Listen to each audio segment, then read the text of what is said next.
안녕하십니까, 시사깡통입니다. 이번 정부 들어서 여론조사가 국민들의 신뢰를 상실한 지는 오래입니다. 너무 심할 정도로 정부 여당 쪽으로 편향된 여론조사 결과가 하도 많이 나오다 보니 문재인 정부하에 여론조사는 믿을 수가 없다고 불신하는 기조가 매우 강해졌습니다. 그럼에도 불구하고 임기 후반으로 갈수록 문재인 정부의 지지율이 추락하는 것은 더 이상 숨길 수가 없어진 상황인데요. 이를 반영하듯 더불어민주당과 미래통합당의 정당 지지율 격차가 소수점까지 좁혀진 여론조사 결과가 나오면서 문재인 정부에게는 발등에 불이 떨어진 상황이 되었습니다.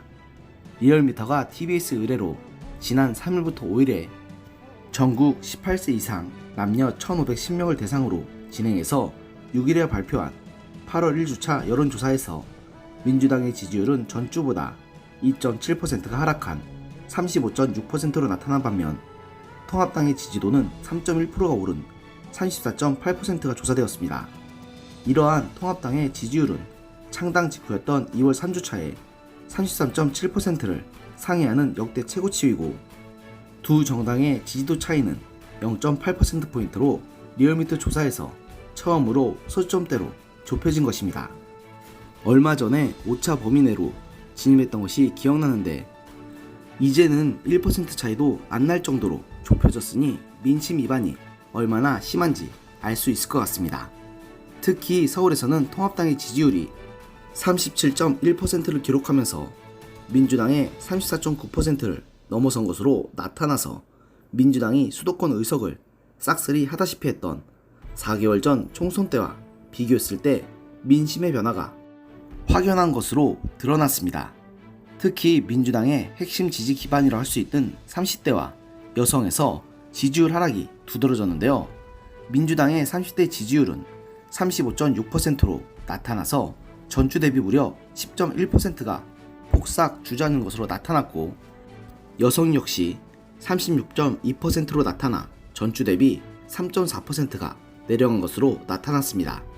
아무래도 이러한 여성층과 30대의 민심 위반은 민주당이 부동산 정책에서 연이어 헛발질한 것도 모자라 당내 성폭행 이슈에도 재편 감싸기에 급급했던 것이 결국 도구로 작용한 것으로 나타났습니다. 이에 비해 반사 얘기를 얻은 통합당은 여성 지지율이 33.1%로 나타나 전주에 비해 5.2%가 올랐고 중도에서도 37%를 기록하면서 전주 대비 4.3%가 올라가 전반적으로 지지율 상승세가 눈에 띄었습니다. 이번 조사에서는 문재인 대통령의 국정수행 지지도도 전주보다 무려 1.9%포인트 떨어진 44.5%를 기록한 데 반해서 부정평가는 2.2%가 오른 51.6%로 부정평가가 긍정평가를 4주째 상회했습니다. 특히 이번 조사는 문 대통령의 국정 부정평가가 다시 50%를 상회하기 시작했다는 것이 눈여겨볼 필요가 있습니다. 이러한 문 대통령의 국정 지지율 악화 역시 전통적인 지지 기반이었던 30대와 여성의 지지율 하락이 부정평가 상승의 주된 원인이었는데요.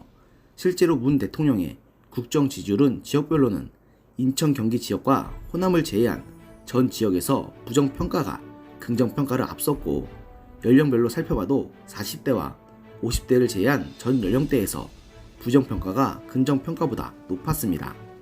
이번 여론조사의 표본 오차는 95% 신뢰 수준에서 플러스 마이너스 2.5%포인트로 자세한 내용은 중앙선거 여론조사 심의위원회나 리얼미터의 홈페이지를 참조하시면 됩니다.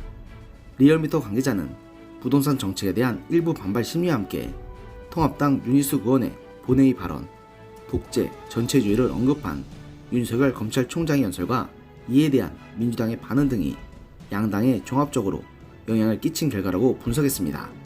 그나마 현 정권에 극단적으로 우호적이라는 리얼미터조차 이 정도면 바닥 민심이 어느 정도일지는 충분히 짐작이 갑니다. 실제로 민주당 측에서는 연이어 주택공급 대책을 발표하고 있음에도 불구하고 당 지지율 하락세가 멈추지 않자 당혹해하는 분위기가 역력한데요. 이에 민주당에서는 총선 후 양정숙, 윤미향 의원 논란에 더해 성추문으로 인한 서울, 부산시장 권리 등 악재가 이어졌는데 이 과정에서 민심을 제대로 읽지 못하고 과반 의석을 토대로 입법 드라이브에만 치중한 것이 부정적으로 작용했다는 자성의 목소리가 나오고 있습니다. 실제로 한 중진 의원은 호남을 제외하면 사실상 모든 지역에서 미래통합당의 지지도가 역전당했다고 봐야 한다. 의석수만 믿고 야당과 협치 없이 독주하는 태도가 국민에게 좋게 보일 리가 없다고 경고의 목소리를 날렸고, 허윤정 대변인도 기자들과 만나 부동산 관련 입법이 통과될 때 야당 협조가 담기지 못했다. 물밑에서 꾸준히 협상을 지속했지만 불가피하게 협조를 구할 수 없는 부분이 발생한 것에 대해 송구스럽다고 했지만 이미 타오르기 시작한 민심의 분노를 끄기엔 역부족으로 보입니다. 게다가 정작 민주당 의원들은 이런 민심의 분노를 그저 개돼지들의 울부짖음 정도로 느끼는 것 같습니다. 지난 3일 윤석열 검찰총장이 신임 검사 임용식에서 민주주의라는 허울을 쓴 독재라고 발언하는 걸 두고서 김두관 의원이 당 차원에서 회의만을 제출해야 한다고 건의했던 것인데요. 김 의원은 이날 밤 페이스북에 윤 총장이 대통령을 향해 독재와 전체주의라고 공격했으니 더 이상 망설일 필요가 없다.